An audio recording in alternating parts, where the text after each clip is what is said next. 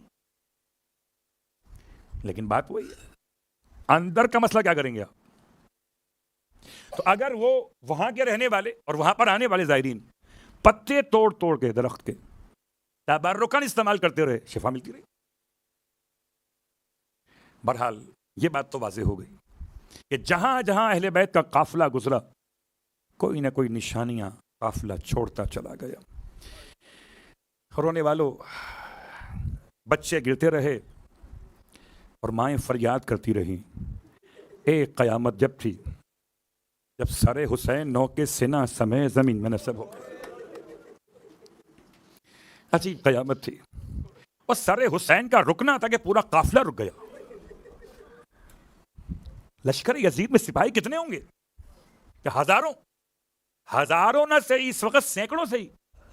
سینکڑوں افراد نے، سب نے مل کر چاہا کہ نیزہ سر حسین کو زمین سے نکال لیں، قادر نہ ہوئے. جب شمر کو کوئی بات سمجھ میں نہیں آئی، تازیانہ اٹھایا، سید سجاد کے پاس آیا. اتنا ظلم ہے کہ پوچھتا بعد میں تھا، مارتا پہلے تھا. تازیانہ مارتا رہا، جب مارتے مارتے ہاتھ تھک گیا تب کہتا ہے سجاد تمہارے بابا کا سر چلتا کیوں نہیں آگے؟ امام سجاد علیہ السلام ہتھکڑی بیڑی سنبھالے ہوئے اپنے بابا کے سر کے قریب آئے. کہتے تھے بابا آگے کیوں نہیں چل رہے؟ بابا مجھے تازیانے مارے جا رہے. رونے والوں چوتھے امام کے پشت مقدس کی حالت کون بتا سکتا ہے سوائے میرے مولا کے. میرا پانچواں امام فرماتا تھا میرے بابا کو 35 سال کربلا کے بعد بستر پہ لیٹ نہیں سکے، نرم بستر پہ نہیں لیٹ سکے. کبھی دائیں کروٹ لیتے تھے، کبھی اٹھ کے بیٹھ جاتے تھے، بائیں کروٹ اٹھ کے بیٹھ جاتے تھے. پانچویں امام نے پوچھا بابا سے، بابا کیا رات کو آپ کو نیند نہیں آ پاتی؟ رونے لگے. فرمایا بیٹا محمد باقر اتنے تازیانے مارے گئے کہ پشت سجاد سے گوشت ختم ہو چکا. اللہ اکبر. 35 سال میرا مولا رو رو کے بابا سے کہتے تھے کہ بابا تازیانے مارے جانے، آپ آگے کیوں نہیں چلتے؟ امام کے سر مقدس سے آواز آئی، بیٹا سید سجاد میرے سینے پہ سونے والی سکینہ گر گئی. بیٹا جب تک سکینہ کو لے کر نہ ہوگے سر حسین یہاں سے آگے نہ بڑھے گا. رونے والوں یہ سن کر بیویاں تلاش کو چلی ہیں. شاید اسی مناسبت سے ہاتھ کھولے گئے تھے کہ جا کے تلاش کر کے لے کے آئے. جناب زینب و ام کلثوم دونوں بہنیں چلی آواز دیتی ہوئی سکینہ کہاں رہ گئی؟ بچی گری کیسے کہ ماں کے ہاتھ بندھے تھے، رباب کیسے سنبھالے سکینہ کو؟ رونے والوں تلاش کرتے کرتے 2-4 قدم پیچھے کی طرف آپ بڑھی ہیں. جہاں سے قافلہ گزر کے آگے بڑھا تھا دیکھا ایک مقام پر ایک نقاب پوش معظمہ ہیں. اللہ اکبر. یاد رکھیں جناب سکینہ کو باپ کے سینے کے علاوہ کہیں نیند نہیں آتی تھی. عجیب ہے یہ آنے والی خاتون مقدسہ، اس کی آغوش میں سکینہ کو نیند آ گئی. ہائے رونے والوں، دونوں شہزادیاں قریب آئیں، آ کے سلام عرض کیا. سلام عرض کر کے کہنے لگی کہ معظم آپ کا بڑا شکریہ، اس یتیم پر کسی نے ترس نہ کھایا، کسی نے تماشے مارے، کسی نے گوشوارے لوٹ لیے، آپ نے یتیم حسین پہ ترس کھایا. ایک احسان اور کر دیجئے، آپ چہرے پہ نقاب ڈالے ہوئے ہیں، ہم آپ کو پہچان نہیں پا رہے. ایسا کریں کہ اپنے چہرے سے نقاب اٹھا دیں کہ ہم آپ کو دیکھ لیں کہ قیامت میں اس عمل کی جزا اپنی ماں زہرا سے دلوا دیں۔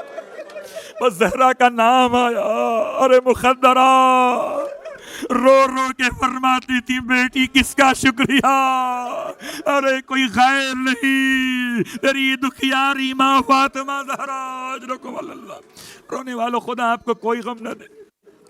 ہائے جناب زینب کبریٰ سکینہ کو لیے واپس پلٹ کر آئی ہیں، بچی کو نیند آ گئی دادی کی گود میں کہ حسین کے سینے کا لطف مل گیا تھا۔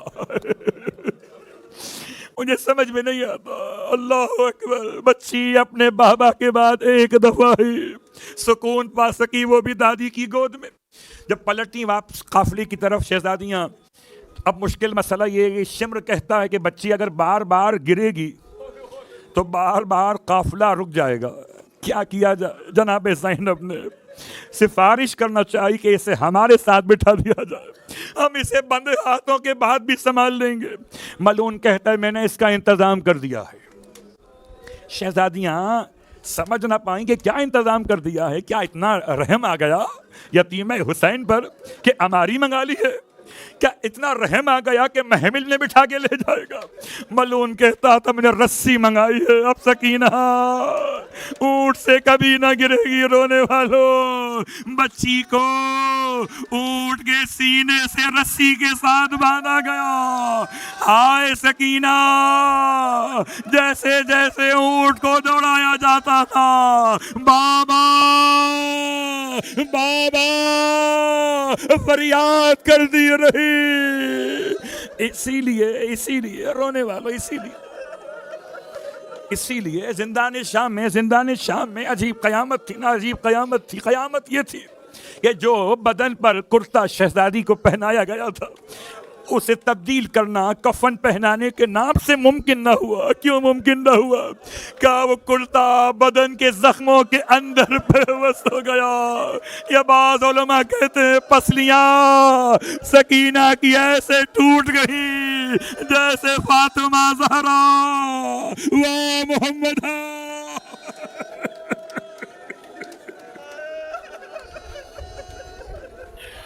اللہ ولعنۃ اللہ علی القوم الظالمین وسيعلم الذین ظلموا أي منقلب ينقلبون۔ بار اللہ واسطہ محمد و آل محمد کا پروردگار، یتیم حسین کا واسطہ، یتیم حسین کا واسطہ پروردگار تمام مانگنے والوں کی مرادیں پوری فرما، اور خاص طور سے جناب سکینہ کے محبت میں رونے والے اور کیا پیش کر سکتے؟ ہم یہی تو کہتے ہیں شہزادی کی بارگاہ اقدس میں کہ سکینہ بی بی تمہارے غلام حاضر ہیں، اور بجھے جو پیاس تو اشکوں کے جام حاضر۔ اللہ اکبر پروردگار، اور ہم سب کو شہزادی کے روزے کی زیارت نصیب فرما۔ بار اللہ واسطہ محمد و آل محمد کا ہم سب کو شہزادی کی شفاعت نصیب فرما۔ شہزادی اگر اپنے بھائی سے کہہ دیں تو بھائی چھوٹا والا باب الہوائی سے، اپنے چچا سے کہہ دیں چچا عباس باب الہوائی سے، اپنے بابا سے کہہ دیں تو جنت کے جوانوں کے سردار ہیں، اپنی دادی سے کہیں تو دادی فاطمہ زہرا، اپنے دادا سے کہیں تو دادا علی مرتضیٰ۔ اے سیدہ بنت الامام الحسین شہزادی، ہم سب کو کربلا معلیٰ کی زیارت ایسے نصیب ہو کہ ہم آپ کی طرف سے آپ کے بابا کی خدمت میں سلام پیش کر سکیں۔ بار اللہ واسطہ محمد و آل محمد کا پروردگار کوئی غم نہ دے سوائے غم آل رسول کے۔ بار اللہ واسطہ محمد و آل محمد کا بچیوں کے سروں پر ان کے باپ کا سایہ سلامت رہے، پروردگار بچیوں کے نصیب کو عمدہ اور بہترین قرار دے۔ بار اللہ واسطہ محمد و آل محمد کا ہر بچی اپنے گھر میں شاد و آباد رہے۔ بار اللہ واسطہ محمد و آل محمد کا امام زمانہ علیہ السلام کے ظہور میں تعجیل فرما، اور ہم سب کو، ہمارے آبا و اجداد، ذریت و اولاد کو امام زمانہ علیہ السلام کے ادنا ترین خدمت گزاروں میں شامل فرما۔ ربنا تقبل منا انک انت السمیع العلیم بجاہ محمد و آلہ المعصومین برحمتک یا ارحم الراحمین۔ ماتم حسین۔